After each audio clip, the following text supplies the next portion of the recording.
this week's nugget is all about how to start using inversions in your practice rather than just treating them as some kind of exercise, choosing a song that you like and trying to figure out inversions for that song.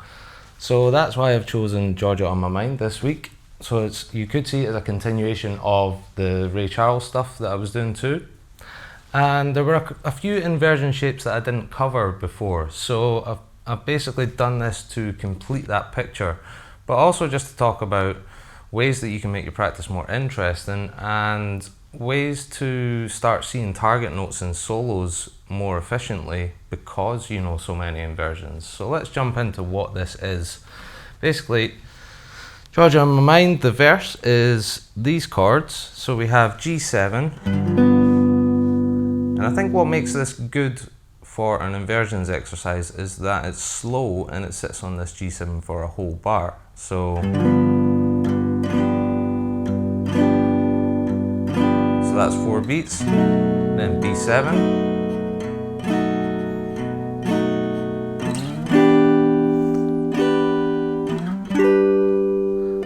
to G7, so we're on the C7, C sharp diminished 7, G7 or G, and that's the E7 to the E7 sharp 5, and then it goes D7, B7 sharp 5, B7, then A7, and D7. And there's lots of different ways to play this to make it more like the Ray Charles version, more like the voicings that he uses. And I've done that plenty in my working life, but this is more about how you can start challenging yourself and basically go through these trying to use a different inversion for every beat or every 2 beats or whatever makes musical sense. And it will gradually increase your awareness about inversions. So what I've done is, that's beat 1, so we're just on a drop 2 voicing of G7, the one that most people would know. Then what I've done is I've went to this voicing. So that's beat 2. So we're basically here. We're only halfway through the first bar. And that's this shape here. You could play it like this. I've mapped this up so that you've got a complete picture of the inversions if you combine this with the previous inversions video. But that one's really hard to grab just like in the moment. You can see that's 2nd finger, 4th finger, 1st finger, 3rd finger, so it's like, it's pretty tricky to just get there with it. So wherever you can, use open notes and make things easier for yourself. We'll use a completely fretted version of that when we get to the B7 anyway, but that was one that was missing from the previous picture. So you've got 1, 2, then we've got 2nd inversion, so it's going 5th, root, 3rd, 7th, and you can probably mostly see a G shape in that anyway, so that's quite a handy one for just like instantly knowing where you are and how it compares to a G. Then probably the weirdest one with the bass on the 5th string is the 3rd inversion. So you've got 3rd, flat 7, 5th root. So that's going like this. So the whole first bar is just going 2, 3, 4. So that's in place of, we could have just played.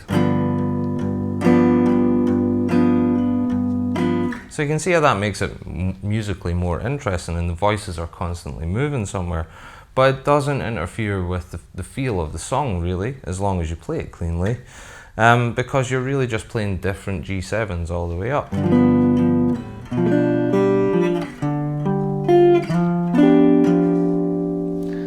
Then it changes to B7.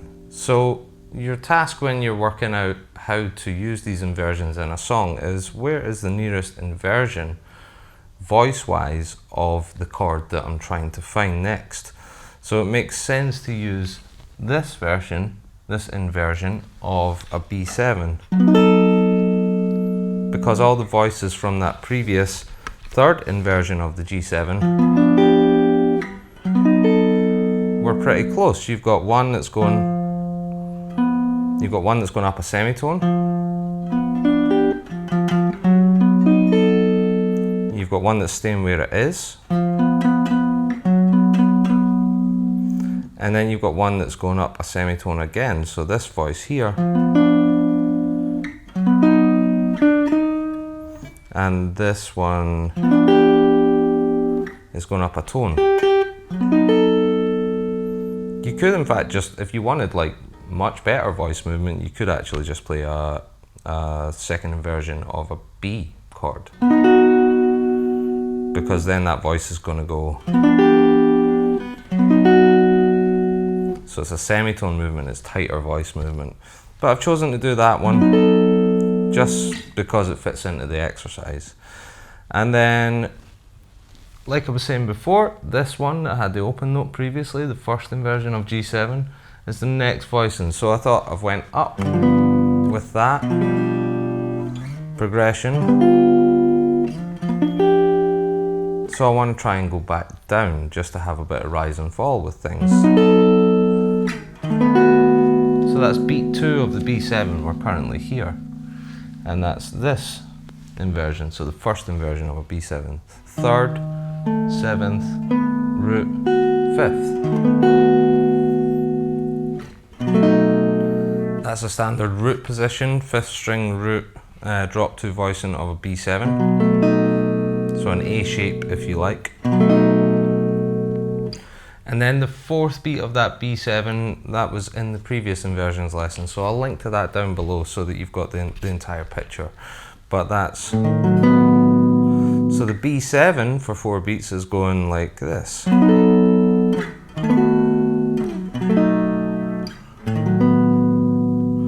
Then the E minor 7, that one's in the previous video, so that's a second inversion. So that's 5th, root, minor 3rd, flat 7. Then you've got, what would that be? So that's the 7th there. So that's a 3rd inversion. And then it switches to a G or a G7 for 2 beats. So the only difference, this helps you realize lots of things. The only difference between E minor 7 and G7 is that you are taking the root of the E minor and moving it up a semitone to get the 7th, which is the F of the G7. So that's nice and economical really. So you've got E minor, E minor, there's your 7th of the G just been put in there. All these shapes here were in the previous video, so check that out. And then that's the second beat of the G7. So we're here now, and I just used that voicing again. So it's going E minor 2nd inversion, E minor 3rd inversion, 2nd inversion of a G7, and 3rd inversion of a G7. Then it goes C7, 2nd inversion. So we're using that shape for C7. There's the root, so we're using 5th, root, 3rd, flat 7th. That's a 3rd inversion of C7, and that's in the previous video. Then it goes C sharp diminished, so that's the root of C sharp diminished. And of course they can slide around every 3 frets because diminished chords are just made up of minor thirds, so they invert every minor third. I could have just as easily went, but keeping it simple. Back to G7, so we're here now. That's a 2nd inversion of G7. So it's 5th, root, major 3rd, flat 7.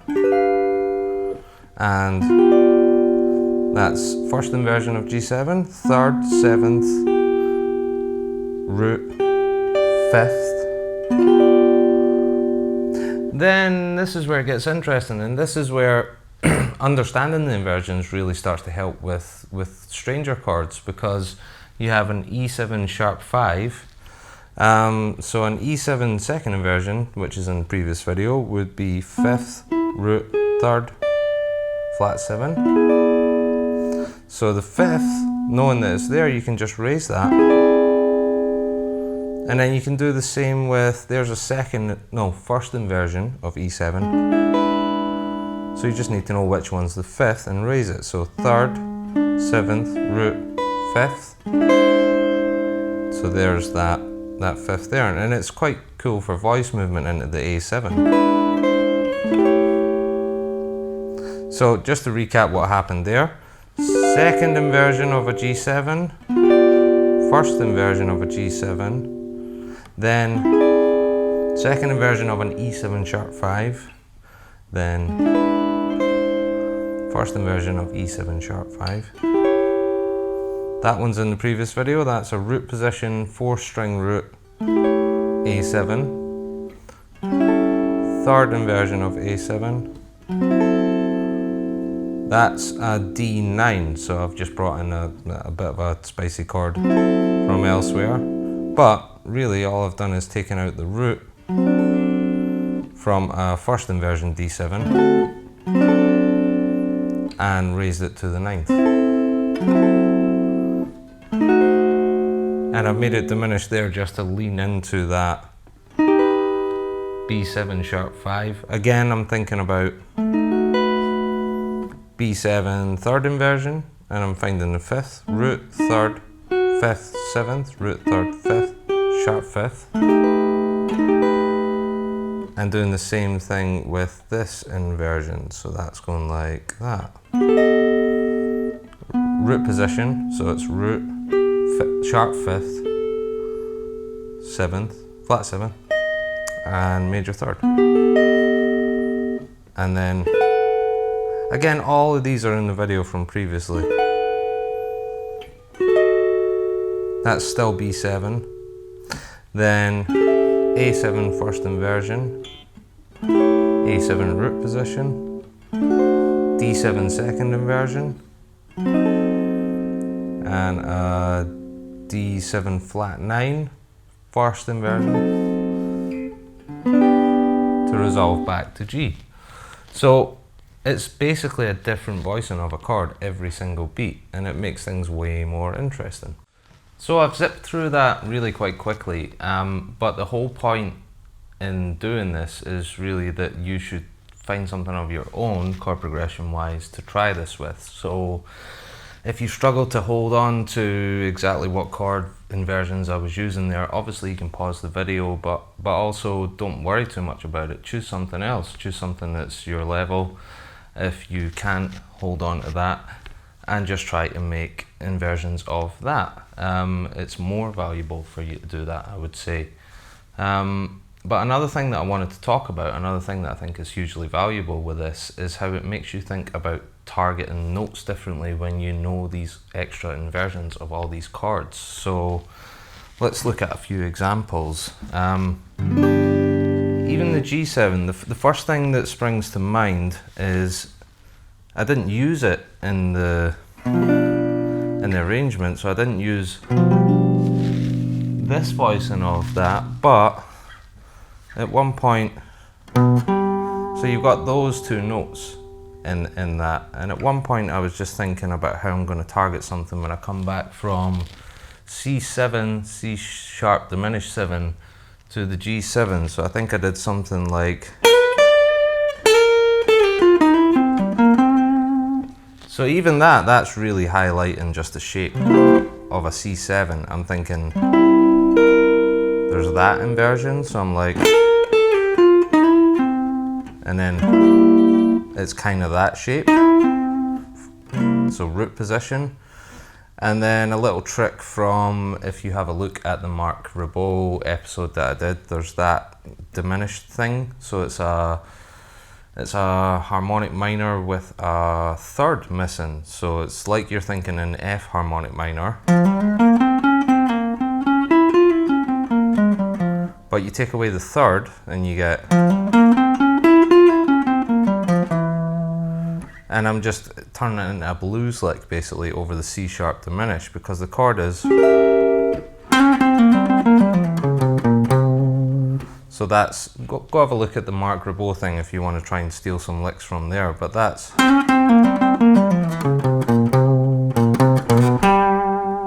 And then I did that because like it's going from.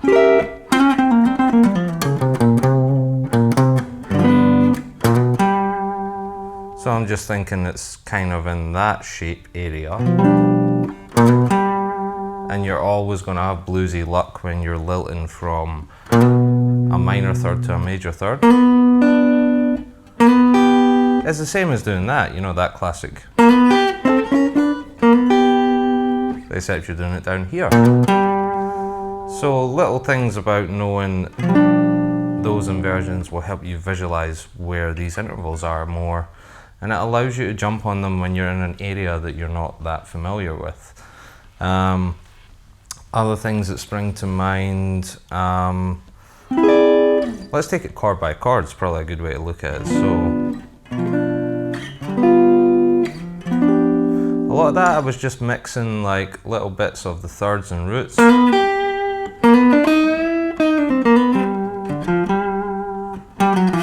Oh. So I was kind of thinking about the inversions of the E7 there with the sharp 5, but with the B7, because you can add that sharp 5 there, it's actually a flat 13 in context, because you've got a fifth that works in key as well, so it's really a flat 13. So it's like a Mixolydian flat 6 thing, but I'm really just thinking like, there's that E7 shape, so I'm thinking like,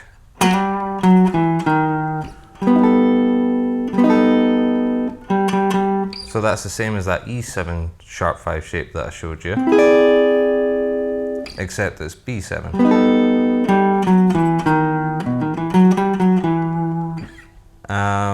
E minor 7, really just using blues licks, so like,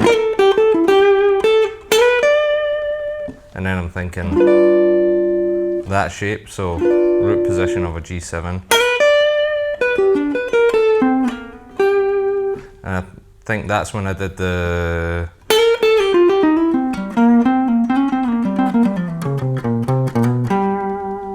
that thing. Then, so then I'm thinking sharp 5.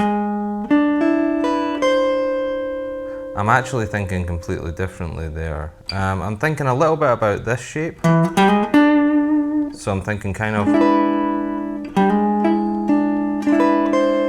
a little bit about that. And then, so I'm thinking you have that.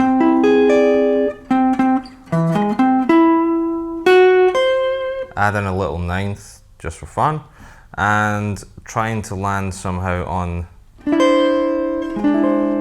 that inversion that we talked about. With the A7, I'm really just thinking how I was thinking with the G7, so like. And again, going back to the Mark Ribot thing, just trying to think how can I get from a root of an A7 down to somewhere in the D7. So that's kind of like thinking about that shape, or even that sort of shape.